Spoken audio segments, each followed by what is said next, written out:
Bab 163. Menguping. Claire, menurutku Kak Davin sangat baik padamu, apakah kamu tidak berencana katakan? Nada bicara Sally tiba-tiba menjadi berat, apakah kamu tidak berani?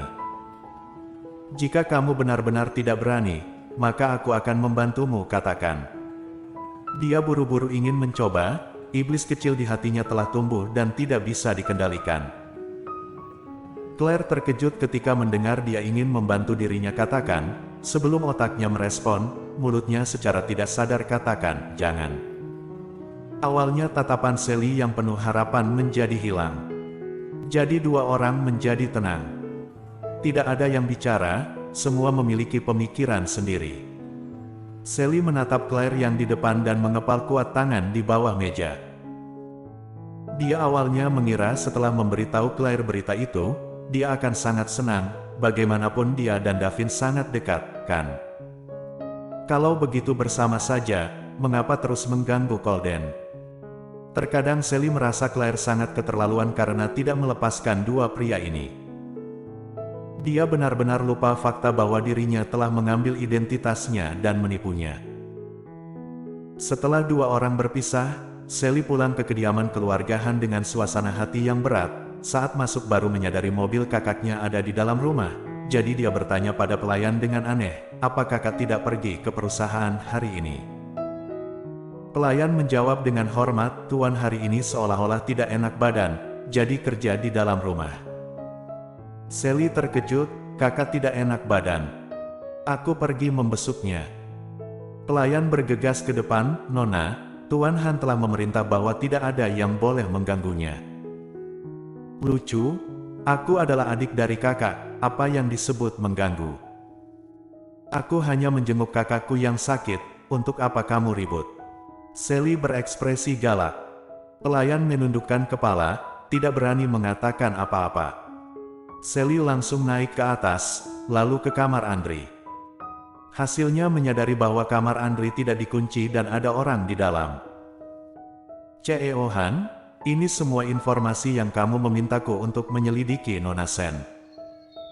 Ini suara Siska. Sally bergegas bersandar di pintu untuk menguping pembicaraan mereka. Iya, letakkan. Dalam suara rendah Andri ada suara serak, terdengar sangat tidak nyaman. Siska terus berkata, CEO Han, mengapa kamu membiarkan aku menyelidiki Nona Sen? Apa karena dia adalah teman Nona Sally? Hasil penyelidikan menyatakan wanita yang bernama Claire Sen ini adalah seorang wanita yang memiliki karakter baik dalam setiap aspek, hanya saja hal yang dia alami sangat kasihan. Sebenarnya Siska tidak seharusnya mengatakan hal-hal ini, jika biasanya dia mengatakan hal ini, Andri akan mengabaikan dia dan dia juga belajar berbicara secara ringkas. Tapi Siska melihat bahwa Andri benar-benar tertarik dengan masalah Claire dalam 2 hari ini. Jadi dia tanpa sadar mengatakan lebih banyak. Dalam ruang tenang sejenak, Siska batuk sejenak, mengira dirinya berkata terlalu banyak, jadi hendak diam, tapi malah mendengar Andri bertanya, kasihan. Iya. Siska menganggukkan kepala, mantan suami yang dia nikahi telah memiliki selingkuhan sejak menikah, tapi Nona Sen tidak menyadari selama 2 tahun, tiba-tiba suatu hari suaminya memenangkan undian. Awalnya mengira akan melewati kehidupan baik, tidak disangka bercerai dan orang ketiga itu langsung masuk dengan kondisi hamil. Akhirnya Nona Sen tidak mendapatkan apa-apa. Setelah mendengar sampai sini, Andri secara tidak sadar mengerutkan dahi, apapun tidak ada. Benar. Pernikahan antara keluarga Sen dan keluarga Ye seharusnya adalah adik Nona Sen, Caroline Sen. Tapi ketika ibu Nona Sen mendengar bahwa pasangan yang akan dinikahinya adalah orang cacat, kebetulan Nona Sen bercerai, jadi dia membiarkan Nona Sen menggantikan adiknya menikah ke keluarga Ye. Hari itu, tampak yang kita temui di ruang rapat, mungkin adalah situasi Claire saat ini.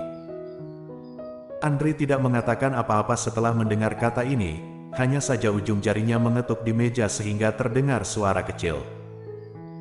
Meskipun dia tidak ada ekspresi, tapi dari gerakannya ini, Siska tahu dia sedang marah. Tapi, mengapa dia marah?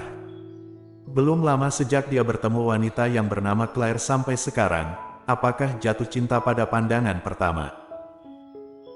Tapi itu tidak mungkin, meskipun hal yang dialami Claire sangat malang, juga membuat orang simpati, tapi dia tidak begitu cantik sampai membuat orang jatuh cinta pada pandangan pertama, kan?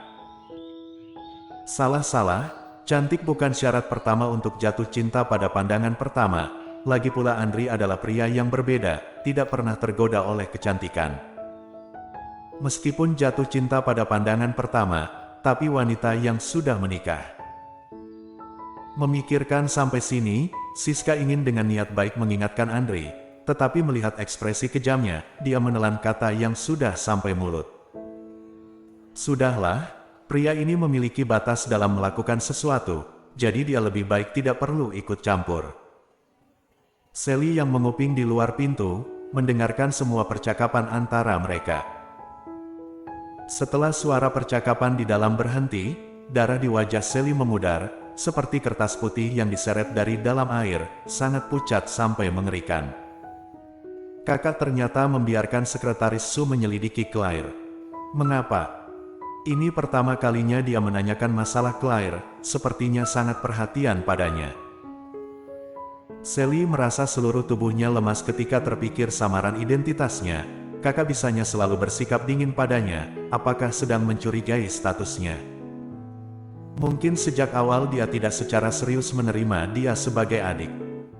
Sekarang melihat Claire, jadi dia mulai menyelidiki Claire. Tidak boleh.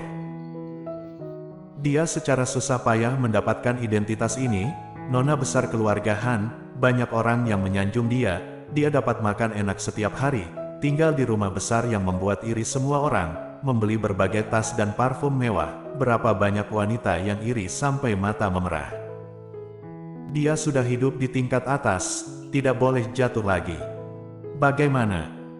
Sally panik sampai mata memerah dan orang di dalam berbicara lagi. Siska berkata, "CEO Han, jika tidak ada masalah, maka aku keluar dulu." Iya. Setelah itu, terdengar suara langkah kaki. Sally merespon, juga menyadari dia masih berdiri di depan pintu kamar kakak dan sekretaris Su akan lekas keluar. Dia tidak boleh membiarkan sekretaris Su menyadari dirinya menguping percakapan mereka. Sally bergegas lari. Dia bersembunyi di sudut untuk melihat Siska keluar dari kamar kakaknya, lalu turun ke lantai bawah. Siska menolehkan kepala di pertengahan jalan untuk melihat ke arah di mana dia berada, seolah-olah menyadari sesuatu, membuat Sally takut sampai lekas bersembunyi di belakang dinding dan napasnya menjadi tegang. Siska adalah sekretaris yang dipandang penting kakak, jika membiarkan dia tahu. Untungnya suara hak tinggi sudah jauh, Sally menyadari dirinya takut sampai seluruh tubuhnya berkeringat dingin, lalu bersandar di dinding dan duduk lemas. Bagaimana? Kakak sudah mulai memeriksa Claire, apakah dia akan mengetahui bahwa Claire adalah putri kandung keluarga Han? Jika ditemukan, sampai saat itu, apa yang harus dia lakukan? Dia tidak ingin kembali ke kehidupan gelap sebelumnya. Tidak boleh, dia harus memikirkan cara. Bersambung.